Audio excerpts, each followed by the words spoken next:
जय हिंद। स्वागत है आपका आपके अपने YouTube चैनल क्लाम एकेडमी जिन पे। मैथ्स की क्लास को आगे बढ़ाते हुए आज हम टॉपिक करेंगे एक्सपोनेंट एंड सर्ट्स, घातांक और करनी। सबसे स्पेशल जो ये टॉपिक रहेगा वो रहेगा एसएससी और सीजीएल के लिए। ठीक है, जैसे आप क्वेश्चंस देख रहे हैं तो कोई ना कोई क्वेश्चन किसी ना किसी एग्जाम में आया हुआ है, वो सारे क्वेश्चन मैंने उठाए हैं। जैसे आप देख पा रहे हैं ये क्वेश्चन एनडीए में आया हुआ है, ये क्वेश्चन एसएससी सीजीएल 2007 में आया हुआ है, और ये जो यहाँ से कुछ फैक्ट्स हैं इनको सोल्व करेंगे ये एसएससी 2010 में आए हुए हैं। यानी कि मोस्ट इंपोर्टेंट क्वेश्चंस है किसी भी टॉपिक से रिलेटेड। कोई सिंपल क्वेश्चन नहीं है, सिंपल क्वेश्चन आप लोगों को आते हैं, मैंने वही क्वेश्चन उठाए हैं जो थोड़े से डिफिकल्ट है और जो किसी भी एग्जाम के लिए बहुत इंपॉर्टेंट है। चलिए शुरू करते हैं क्वेश्चन नंबर 1। चलिए तो इससे पहले हम थोड़ी सी एक दो जो बात है एक्सपोनेंट एंड सर्ट से रिलेटेड वो सीख लेते हैं। देखिए, जब भी हमारे पास बेस सेम होते हैं, मान लो हमारे पास कोई भी बेस है 2, इसकी पावर हमारे पास है 5 और एक हमारे पास बेस है इसकी पावर है 7। जब बेसिस इक्वल होते हैं तो पावर क्या हो जाती है, ऐड हो जाती है। तो हम इसको क्या लिख देंगे 2 raise to power 7 + 5 12। Clear? Same as it is जैसे हमारे पास मान लो 3 रेज़ टू पावर 2 है और divide by 3 raise to power 5 है। अब देखिए, जब डिवीजन में पावर सेम है तो क्या होगा, पावर सब्ट्रैक्ट होंगी, लेकिन याद रहे कि फर्स्ट जो पावर है उसी में से सेकंड पावर सब्ट्रैक्ट होगी। तो अब इसको क्या लिखेंगे 3 रेज़ टू पावर 2 - 5। तो अब हमारे पास क्या आ गया 3 रेज़ टू पावर -3। अब हमारे पास अगर बेस 3 है और उसकी पावर नेगेटिव है तो हमेशा पावर को पॉजिटिव करने के लिए हमें क्या करना है, जो भी हमारा बेस है उसका रेसिप्रोकल करना है। तो इसको पॉजिटिव पावर में चेंज करने के लिए मैं बेस को कर दूंगी 1/3 रेज़ टू पावर 3। क्लियर? अब तीसरी बात, जब हमारे पास कोई भी इक्वलिटी का साइन है like 2 raise to power k = 2 raise to power 5 और 2 रेज़ टू पावर 3। क्लियर? तो सबसे पहले हमें देखना है कि यहाँ साइन ऑफ इक्वलिटी है, तो ध्यान रहे अगर हमारे पास यहाँ बेस सेम ना भी है तो हमें पावर को सोल्व करके कोशिश करनी है कि वो बेसिस सेम रहे। क्लियर? जब यहाँ इक्वल का साइन है और यहाँ बेस सेम है 2 रेज़ टू पावर k = अभी मैंने आपको बताया कि जब बेस सेम है तो पावर्स ऐड हो जाएंगी, तो ये हो जाएगा 2 रेज़ टू पावर 8। अब ये देखिए, जब बेस सेम है साइन ऑफ इक्वलिटी है तो पावर क्या होंगी, इक्वल। तो यहां से आप k की वैल्यू क्या फाइंड आउट कर सकते हो, 8। क्लियर? अब एक छोटी सी बात और हम समझ लेते हैं कि जब हमारे पास पावर इस तरीके से लिखी हो, देखिए मान लो यहां लिखा है 2√, इसका मतलब होता है 2 रेज़ टू पावर 1/2। आपको ऐसा भी लिखा दे देंगे कंफ्यूज करने के लिए।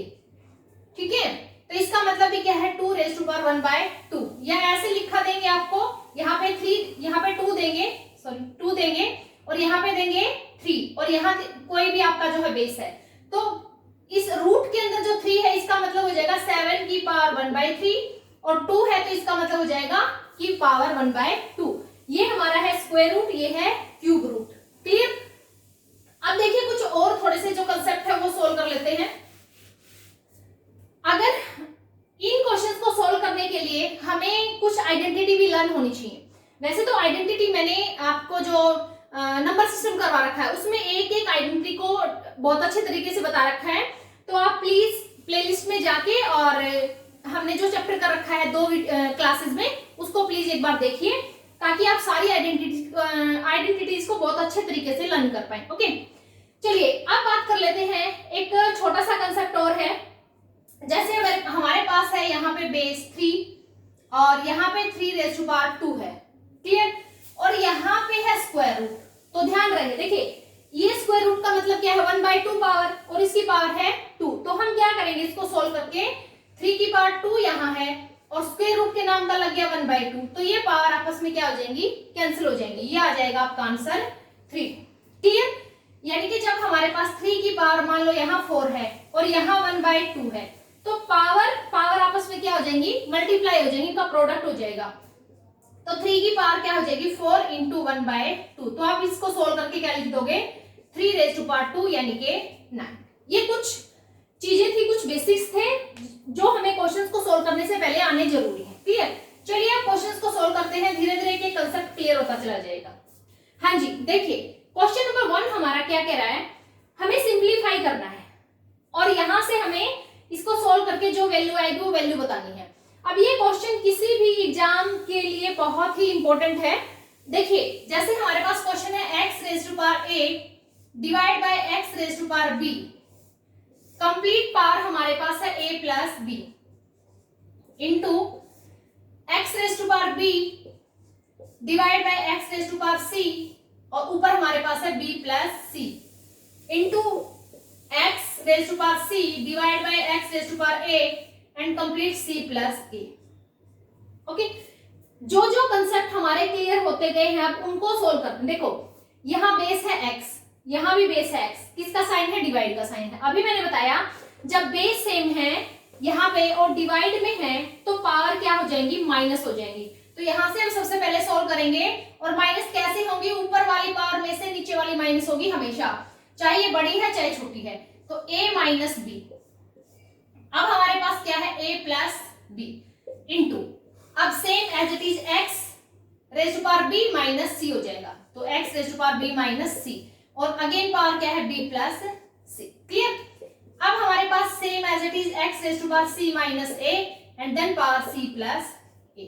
क्लियर? अभी हमने पढ़ा कि जब पावर की पावर है तो वो किस में चले जाएंगे? प्रोडक्ट में चले जाएंगे। x raise to power a minus b और x raise to power a plus b क्या हो जाएंगी? प्रोडक्ट में चली जाएंगी ना। अभी अभी हमने क्वेश्चन सोल्व किया। Into x raise to power, ये b माइनस c है, ये b प्लस c है, तो b minus c into b plus c, again x raise to power c minus a और c प्लस a। देखिए यहां से x raise to power a minus b a plus b identity use होगी क्या? a square minus b square, तो यहां से आ गया हमारा x raise to power a square minus b square. Okay, next x raise to power, देखो b minus c b plus c, यानी कि एक जगह माइनस और एक जगह प्लस है, तो आइडेंटिटी क्या यूज हो जाएगी? b square minus c square. Clear? Next x raise to power c minus a c plus a, तो again c square minus a square. Clear? अब देखिए हमारे बेसिस सेम है, x है बेस, तो पावर क्या हो जाएंगी? ऐड हो जाएंगी। तो x की पावर क्या होगी? a square minus b square, आगे पावर है plus b square minus c square, आगे पावर है plus c square minus a square. अब देखिए a स्क्वायर से a square cut b square, यानी कि हमारे पास आ गया x रेज टू पावर 0। और सुनिए ध्यान से कंसेप्ट, और यहां से क्लियर होगा, कोई भी नंबर है हमारे पास, चाहे वो वेरिएबल है चाहे कोई डिजिट है, किसी भी बेस की पावर अगर 0 है तो कंप्लीट जो रिजल्ट हो जाएगा वो हो जाएगा 1। क्लियर?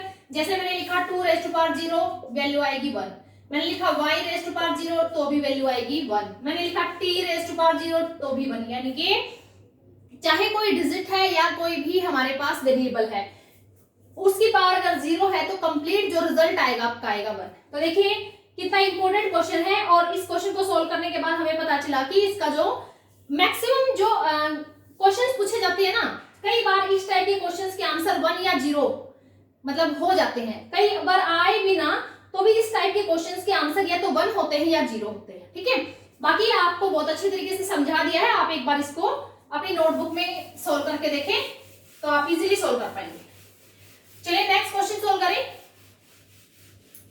हाँ जी, क्वेश्चन नंबर 2। क्वेश्चन नंबर 2 में क्या करना है हमें?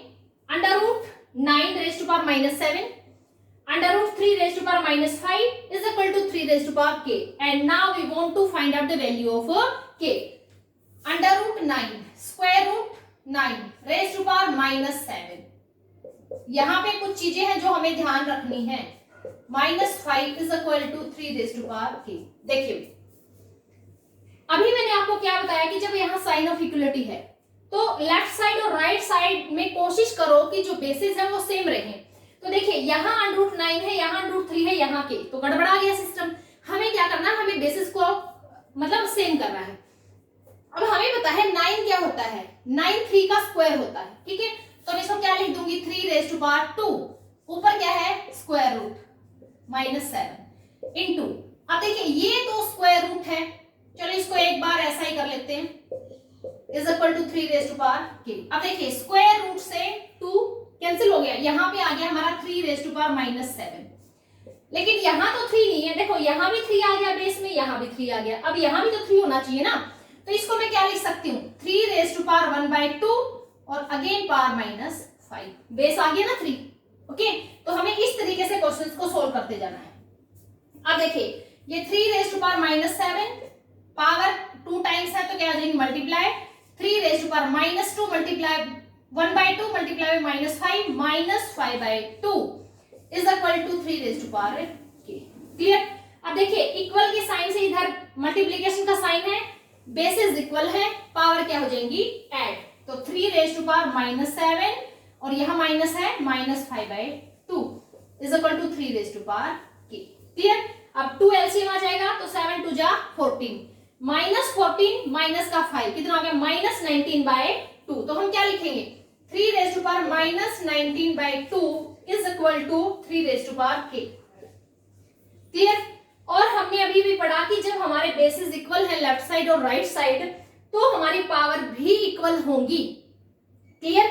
तो when bases are equal then power also भी इक्वल, तो हमारी के की वैल्यू यहां से क्या आ गई माइनस 19/2 जो हमें फाइंड आउट करना है। क्लियर। ध्यान दें यहाँ पे हमें क्या करना है, सबसे पहला काम हमारा है इक्वलिटी का साइन है और हमारा कोई बेस है, हमें उसकी पावर को फाइंड आउट करना है। तो हमेशा याद रहे कि लेफ्ट साइड और राइट साइड बेसिस को इक्वल करो, सबसे पहला काम। ठीक है, किसी भी तरीके से बेसिस को इक्वल करो, फिर हम इजीली जो हमारा अननोन पावर है उसकी वैल्यू फाइंड आउट कर सकते हैं। क्लियर। चलिए भी क्वेश्चन नंबर 3 की तरफ बढ़ते हैं।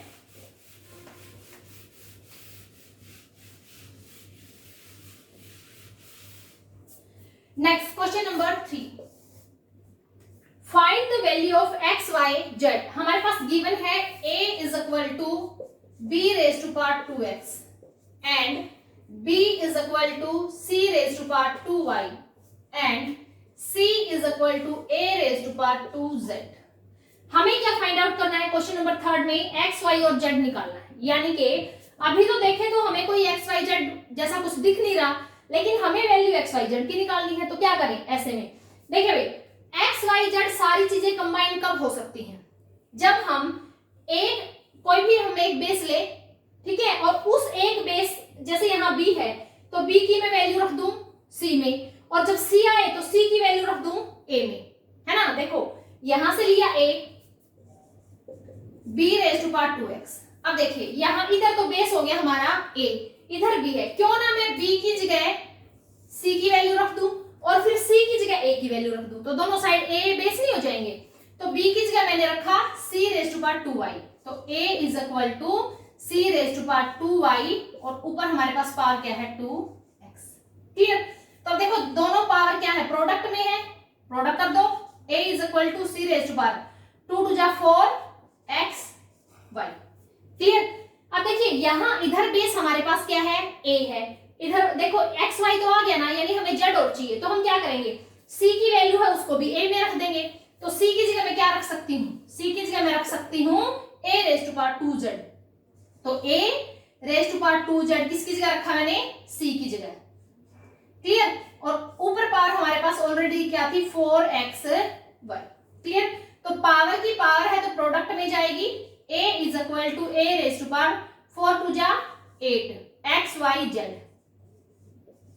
हो गया सॉल्व। क्या, जब बेसिस हमारे इक्वल है, इक्वलिटी का साइन है, तो पावर भी क्या होती है इक्वल। देखिए यहां अगर कोई भी पावर नहीं है इसका मतलब होती है पावर 1। ओके, तो देखिए अब हमारे जो बेसिस इक्वल है तो पावर भी क्या होंगी इक्वल। तो 8xyz यहां से हम क्या लिखेंगे 8xyz इज इक्वल टू 1। हमें वैल्यू निकालनी है x y और z की, प्रोडक्ट में 8 किस में जाएगा divide. Now we have find out the value of x y and z, तो हमारी वैल्यू आ गई 1/8। क्लियर।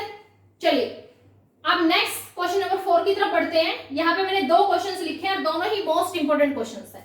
देखिए क्वेश्चन नंबर 4 शुरू करें। इस टाइप के क्वेश्चंस भी हमें लगता है यहाँ किसी भी टाइप का कोई फॉर्मूला अप्लाई नहीं हो रहा, तो क्या करें। देखिए 4 का फर्स्ट पार्ट हम कर रहे हैं, ठीक है, ये हमारा 4 का फर्स्ट पार्ट हो जाएगा और ये हमारा सेकेंड पार्ट हो जाएगा। क्लियर। चलिए 4 का फर्स्ट पार्ट अगर करें हम, तो हमारे पास क्वेश्चन है √11 + 6 √2। क्लियर।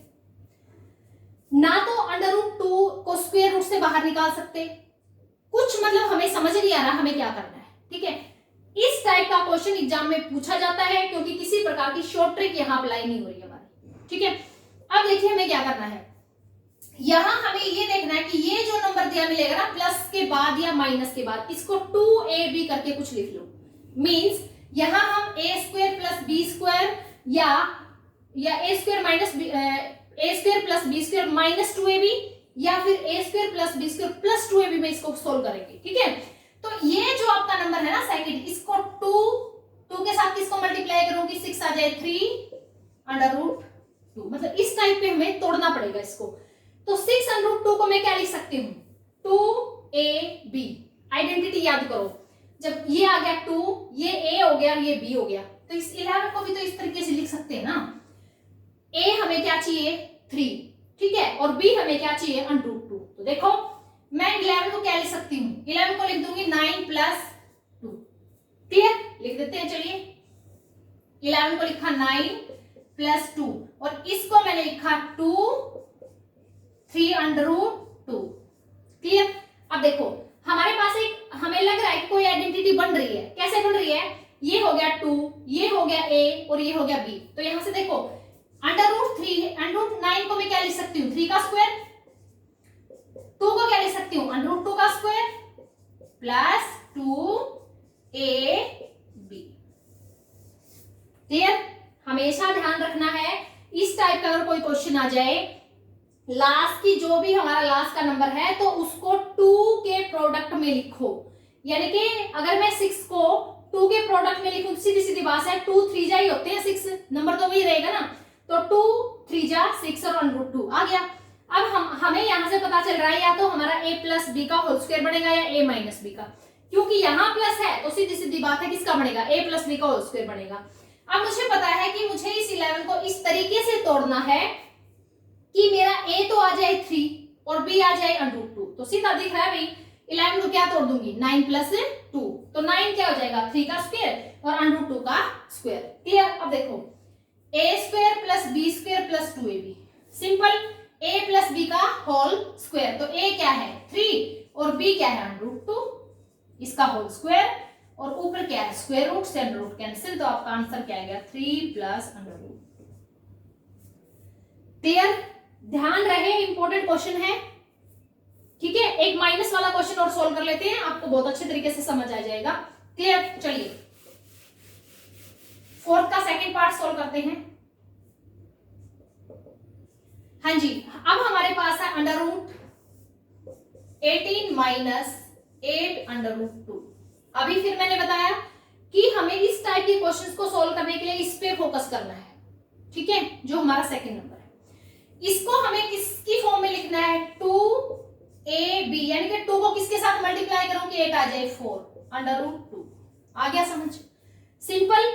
2 तो हमारा फॉर्मूले के अकॉर्डिंग हो गया, 4 हमारा हो गया a और √2 हमारा हो गया b। यानी कि जब मैं a का स्क्वायर करूंगी तो कितना आएगा 16, और जब मैं b का स्क्वायर करूंगी तो कितना आएगा 2, और 16 और 2 कितने हो गए 18। चल गया काम। ठीक है, तो इसका मतलब मैं 18 को क्या लिख सकती हूँ 4 का स्क्वायर प्लस √2 का स्क्वायर। देखिए ये हो गया 16 + 2, ठीक है, -8√2। तो इसको मैं क्या लिख सकती हूँ 4 का स्क्वायर, इसको लिख सकती हूँ √2 का स्क्वायर, और ये अब हमारा हो गया 2a और b। क्लियर, तो a square plus b square -2ab। ठीक है, -2ab है तो क्या हो जाएगा a - b का होल स्क्वायर। तो a क्या है 4 - b क्या है √2 का whole square, square root √2 square cut, तो हमारे पास आंसर आ गया 4 - √2। क्लियर, इंपॉर्टेंट क्वेश्चन है, दोनों टाइप के प्लस और माइनस वाले मैंने समझा दिए हैं, और आप अपनी प्रैक्टिस कर लीजिएगा। हाँ जी, चलिए नेक्स्ट क्वेश्चन की तरफ बढ़ते हैं। नेक्स्ट हम क्वेश्चन सोल्व करेंगे क्वेश्चन नंबर 5। देखिए ये क्वेश्चन एनडीए में आया हुआ है, आप ध्यान से देखिए इस क्वेश्चन को करना क्या है। हमारे पास क्वेश्चन नंबर 5 है, क्या भाई, √60 plus √50 minus √135 is equal to √x। हमें वैल्यू निकालनी है यहाँ पे x की, यानी कि find the value of x। ठीक है, चलिए निकालते हैं। अब हमारे पास कोई भी कॉम्पोजिट नंबर है, उसके हमें फैक्टर करके उसको स्क्वायर रूट से बाहर निकालना है। तो 60 को मैं क्या लिख सकती हूँ, 60 को क्या लिख सकती हूँ, 2 इंटू 2 इंटू 15। देखो यहाँ पे √15 है ना, तो कोशिश करो कि इन सब में भी √15 आ जाए, कोशिश करो। तो मैंने लिखा 2 2 जा 4 और 15 4 जा 60, तो दो पेयर में जो है वो तो स्क्वायर रूट से बाहर आ गया, तो इसको लिख दूंगी 2 √15 लिख दिया। अब इसको एज इट इज छोड़ लेते हैं, क्लियर। अब 135 को क्या लिख सकती हूँ, 135 को अगर लिखूं 2 से करें 5 से करें डिवाइड, तो 5 2 10 5 7 5 2 10 35 हो गया, 3 9 और 3। देखिए यानी कि 3 तो आ जाएगा बाहर और 15 यहां से रह जाएगा अंदर, डबल में जो है वही तो बाहर आएगा ना स्क्वायर रूट से। तो इसको मैं क्या लिख सकती हूँ, 3 तो आ गया बाहर भाई, और अंडर रूट में यहाँ भी क्या रह गया 15, काम चल गया हमारा। क्यों, क्योंकि अंडर रूट में सारा सेम है ना, तो कॉमन निकल जाएगा, इजीली हम सोल्व कर पाएंगे। Is equal to √x, clear. अब देखिए यहाँ तीनों जगह √15 क्या है कॉमन, तो यहां से मेरा क्या आ जाएगा 2, यहाँ प्लस हो जाएगा 1 और यहाँ आ जाएगा -3, और यहाँ सबसे बाहर क्या निकल जाएगा √15 is equal to √x, clear. अब देखो 2 + 1 3 3 - 3 0, 0 के प्रोडक्ट में कोई भी नंबर है तो क्या होगा 0, √x। तो √x की वैल्यू हमारी क्या आ गई 0, तो x की वैल्यू क्या आ जाएगी 0, क्लियर। ठीक है, यानी कि इस टाइप के क्वेश्चंस जब हमारे पास आ जाए ना कि अंडर रूट में बड़े बड़े नंबर्स हैं, तो यहाँ कोशिश करो कि एक नंबर वो ऐसा जरूर देगा जो इन दोनों के अंडर रूट में जरूर मिलेगा। जैसे हमें यहाँ मिल गया √15, ये ऑलरेडी था और ये भी मिल गया, ठीक है। तो इस टाइप के क्वेश्चंस को हमें इस तरीके से सोल्व करना है, ठीक है। चलिए नेक्स्ट क्वेश्चन नंबर 6 की तरफ बढ़ते हैं। क्वेश्चन नंबर 6, ये जो क्वेश्चन है ये एसएससी सीजीएल 2007 में आया हुआ है, एक बार देख लीजिए। सोल्व करते हैं क्वेश्चन नंबर 6। हाँ जी, 3 + √6 डिवाइड बाय 5 √3 -2 √12 -√32 और +√50, ठीक है। और हमें यहाँ गिवन है कि भाई √3 जहां आपके आंसर में बच जाए ना, उसकी जगह आपको वैल्यू रखनी है 1.732, जो कि हमें गिवन है यहाँ, क्लियर। चलिए अब सॉल्व करते हैं। देखिए यहाँ फिर इसी टाइप का हमारा क्वेश्चन आ गया, यहाँ अंडर रूट में 12 है, यहाँ अंडर रूट में 32 है, यहाँ अंडर रूट में 50 है। तो यहाँ से हमारे पास जो भी कंपोजिट नंबर है कि प्राइम फैक्टर्स करेंगे और मतलब कोशिश करेंगे कि छोटे से छोटा नंबर अंडर रूट में रहे, ठीक है। तो देखिए अब यहाँ से मैं 12 को क्या लिख सकती हूँ, 2 2 जा 4 3 जा 12। अब देखो ये डबल में आ गया ना, तो ये तो स्क्वायर रूट से बाहर निकल आएगा, तो क्या रह जाएगा ये 2 √3, क्लियर। यानी कि मैं √12 को क्या लिख सकती हूँ, √12 को लिख सकती हूँ 2 × 2 × 3। अब क्योंकि 2 की पावर तो 2 है इंटू 3 है, तो ये तो बाहर आ जाएगा ना स्क्वायर रूट से, तो 2 √3 बच जाएगा, क्लियर। ऐसे ही मैं √32 को क्या लिख सकती हूँ, 2 2 जा 4 2 जा 8 और 32, ठीक है। 2 2 जा 4 2 जा 8 2 जा 16 2 जा 32। अब देखो यहाँ से क्या बाहर आएगा, 1 2 यहाँ आ गया, 1 2 यहाँ आ गया, ये तो अंडर रूट में रह गया ना क्योंकि सिंगल रह गया, तो मैं इसको लिख सकती हूँ 4 √2। क्या लिख दूंगी 4 √2। ऐसे ही 50 को मैं क्या लिख सकती हूँ, 50 को लिख दूंगी 5 5 जा 25 और 25 2 जा 50, तो 5 तो यहाँ से आ गया बाहर और अंडर रूट में रह गया 2। तो हम ये वैल्यू जब पुट कर देंगे यहाँ पे, क्योंकि √3 तो क्या है हमारा प्राइम नंबर है, वो तो एज इट इज रहेगा। 12 को लिख दूंगी 2 √3 जो मैंने आपके सामने सोल्व कर दिया, 32 को लिख दूंगी 4 √2 और 50 को लिख दूंगी 5 √2। चलिए हाँ जी, 3 + √6 डिवाइड बाय, ये हो गया 5 √3 माइनस 2 ऑलरेडी है यहाँ पे 2, ये कितना हो गया 4 √3। चलिए नेक्स्ट माइनस √32 को लिखा मैंने 4 √2, √50 को लिखा मैंने 5 √2। अब देखिए जो जो एक जैसे नंबर हैं, जैसे 5√3 है और 4√3 है, ये ध्यान रखना है।